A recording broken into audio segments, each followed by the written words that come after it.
જય હિન્દ, જય સંવિધાન, જય જય ગરવી ગુજરાત। આજે આપ સૌને એક ખાસ વાત જણાવવાની કે ગત રોજ એક આમ આદમી પાર્ટી અને આમ આદમી પાર્ટીના સમર્થકો અને જે દેશનું હિત ઈચ્છતા લોકો માટે એક સારા સમાચાર હતા કે ઈડી અને મોદી સરકારની સાજિશથી અદાલતે કેજરીવાલજી ઉપર જે ખોટા કેસો કરવામાં આવ્યા હતા તેની અંદર કોર્ટે ટકોર કરતા કહ્યું કેજરીવાલજી નિર્દોષ છે, સંપૂર્ણ નિર્દોષ છે અને ઈડી દ્વારા 5 વખત ગેરકાયદેસર સમન્સ મોકલવામાં આવ્યા, સતત દબાણ ઉભું કરવામાં આવ્યું અને માનસિક હેરાનગતિ કરવાની કોશિશ કરવામાં આવી હતી। આ બાબતને ધ્યાનમાં લઈને રાજકીય અગાવત માટે આ કિન્નાખોરી રાખીને ભાજપ સરકાર દ્વારા આ કરવામાં આવ્યું હતું એવું કોર્ટે કીધું। ક્લિયરલી એમાં કોર્ટે કહ્યું છે કે ઈડી ખોટી હતી, આ કોઈ તપાસ નહોતી, પરંતુ રાજકીય બદલા માટેની કાર્યવાહી હતી। આ કેસે સાબિત કરી દીધું કે સત્તાના જોરે સત્યને દબાવી શકતા નથી।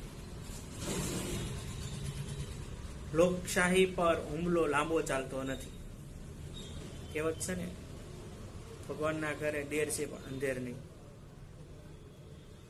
તાનાશાહી નહીં ચાલે, સત્ય ક્યારેય ઝૂકતું નથી, હર હંમેશા સત્યની જીત થાય છે। આમ આદમી પાર્ટી સત્ય સાથે છે અને ક્યારેય ઝૂકશે નહીં।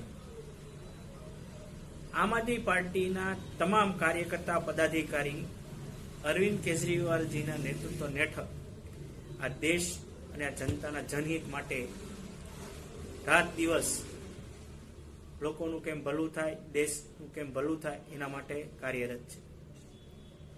આ જીત માત્ર અરવિંદ કેજરીવાલજીની નથી, આ જીત લોકશાહીની છે, બંધારણની છે, સામાન્ય જનતાની છે। ભાજપ રાજકીય સાજિશોથી એક પછી એક કાવતરા કરે છે પણ સતત તે નિષ્ફળ જઈ રહી છે। હવે જનતા બધું સમજી ગઈ છે કે સત્ય સાથે જ રહેવાય અને સત્ય આજની તો કાલ દેશનું અને જનતાનું ભલે કરી શકે।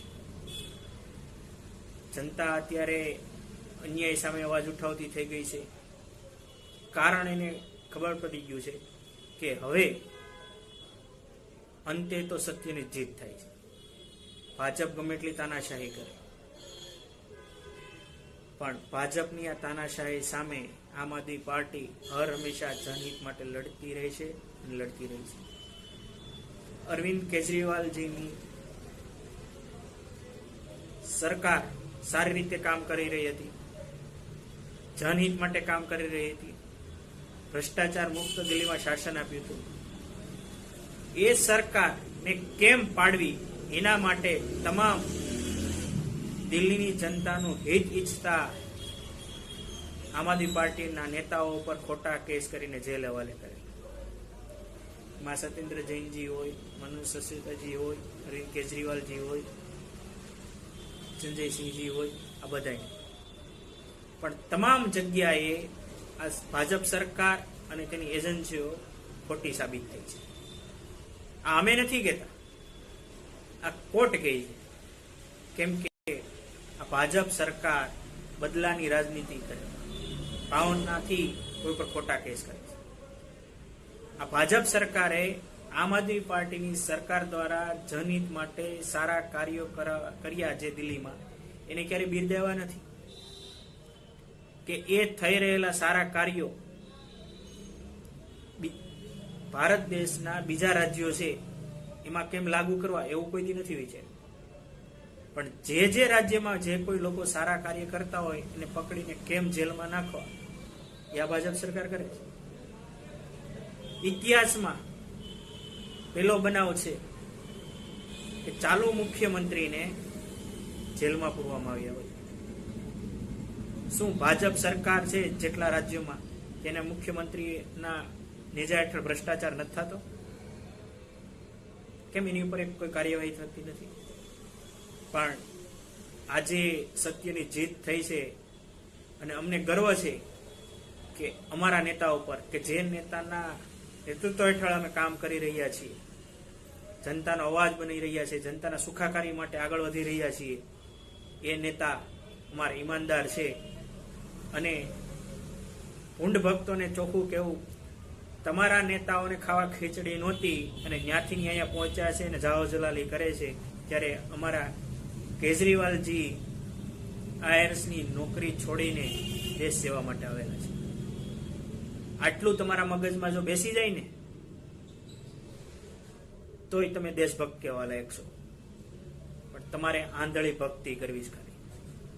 સાચું ને ખોટું જોવું નથી. હર હંમેશા ખોટાનો સાથ આપતા આવ્યો છે, એટલે જ આજે દેશ બરબાદી તરફ આગળ વધી રહ્યો છે. પણ ભગવાન તમને સદબુદ્ધિ આપે એ ભગવાનના ચરણોમાં પ્રાર્થના કરીએ છીએ. અને ફરી એકવાર કહું છું કે કેજરીવાલજી નિર્દોષ કોર્ટે જાહેર કર્યા છે, એમાં અમને સૌને ગર્વ છે.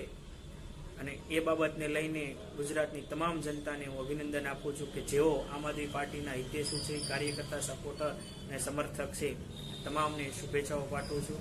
જય હિન્દ, જય ભારત.